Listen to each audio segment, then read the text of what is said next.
സ്വകാര്യ വാഹനങ്ങൾ അനധികൃതമായി വാടകയ്ക്ക് വാങ്ങി ഉപയോഗിക്കുന്നവർക്കും വാടകയ്ക്ക് നൽകുന്നവർക്കും മുന്നറിയിപ്പ് നൽകി മോട്ടോർ വാഹന വകുപ്പ്.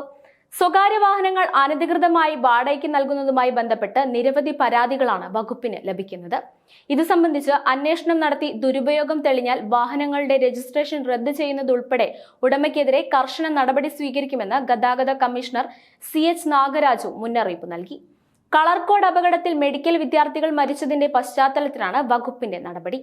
സ്വകാര്യ വാഹനങ്ങൾ മറ്റു വ്യക്തികളുടെ ഉപയോഗത്തിന് പണമോ പ്രതിഫലമോ വാങ്ങി നൽകുന്നത് മോട്ടോർ വാഹന നിയമപ്രകാരം ശിക്ഷാർഹമാണെന്ന് വകുപ്പ് വ്യക്തമാക്കി. അനധികൃതമായി വാടകയ്ക്ക് നൽകുന്ന സ്വകാര്യ വാഹനങ്ങളുടെ രജിസ്ട്രേഷൻ റദ്ദ് ചെയ്യുന്നത് ഉൾപ്പെടെയുള്ള നിയമ നടപടികൾ വകുപ്പ് സ്വീകരിക്കും. വാഹന ഉടമയുടെ കുടുംബാംഗങ്ങൾ വാഹനം സ്ഥിരമായി ഉപയോഗിക്കുന്നത് നിയമവിരുദ്ധമല്ല. ബന്ധുക്കൾക്കോ സുഹൃത്തുക്കൾക്കോ അത്യാവശ്യ ഘട്ടങ്ങളിൽ പ്രതിഫലം കൂടാതെ വാഹനം ഉപയോഗിക്കാൻ നൽകുന്നതിലും തെറ്റില്ല. എന്നാൽ സ്വകാര്യ വാഹനങ്ങൾ സ്ഥിരമായി മറ്റു വ്യക്തികളുടെ ഉപയോഗത്തിനായി വിട്ടു നൽകുന്നതും സ്ഥിരമായി പല വ്യക്തികളെ വിമാനത്താവളം, റെയിൽവേ സ്റ്റേഷൻ, വിനോദസഞ്ചാര കേന്ദ്രങ്ങൾ തുടങ്ങിയ സ്ഥലങ്ങളിൽ കൊണ്ടുവരികയോ കൊണ്ടുപോകുകയോ ചെയ്യുന്നതും ശിക്ഷാർഹമാണ്. സ്വകാര്യ വാഹനങ്ങൾ റെന്റ്, കാർ എന്ന നിലയ്ക്ക് വാടകയ്ക്ക് നൽകാൻ നിയമം അനുവദിക്കുന്നില്ല. എന്നാൽ മോട്ടോർ വാഹന നിയമപ്രകാരം റെന്റ് ക്യാബ് എന്ന നിയമാനുസൃത സംവിധാനം വഴി വാഹനങ്ങൾ വാടകയ്ക്ക് നൽകാൻ അനുമതിയുണ്ട്. ഇത്തരത്തിൽ വാഹനങ്ങൾ വാടകയ്ക്ക് നൽകാൻ ലൈസൻസിന് അപേക്ഷിക്കുന്ന വ്യക്തികൾക്കോ സ്ഥാപനത്തിനോ 50-ൽ കുറയാത്ത ഓൾ ഇന്ത്യ ടൂറിസ്റ്റ് പെർമിറ്റുള്ള വാഹനങ്ങളും മറ്റ് അനുബന്ധ സൗകര്യങ്ങളും ഉണ്ടായിരിക്കണം.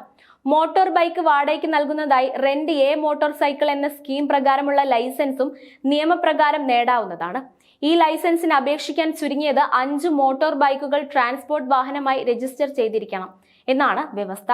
ഇത്തരം വാഹനത്തിൽ കറുപ്പിൽ മഞ്ഞ നിറത്തിലുള്ള രജിസ്ട്രേഷൻ നമ്പർ എഴുതേണ്ടതുണ്ട്.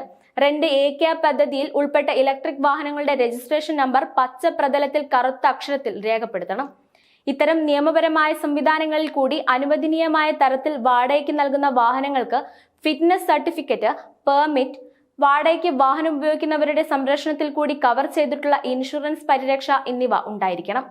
ഇത്തരത്തിൽ പരിശോധിച്ചുറപ്പാക്കിയ വാഹനങ്ങൾ മാത്രമാണ് പൊതുജനങ്ങൾക്ക് വാടകയ്ക്ക് നൽകാൻ അനുവദിക്കപ്പെട്ടിട്ടുള്ളത്. ജനങ്ങളുടെ സുരക്ഷ കണക്കിലെടുത്താണ് ഇത്തരം നിയന്ത്രണങ്ങളെന്നും മോട്ടോർ വാഹന വകുപ്പ് ചൂണ്ടിക്കാട്ടുന്നു.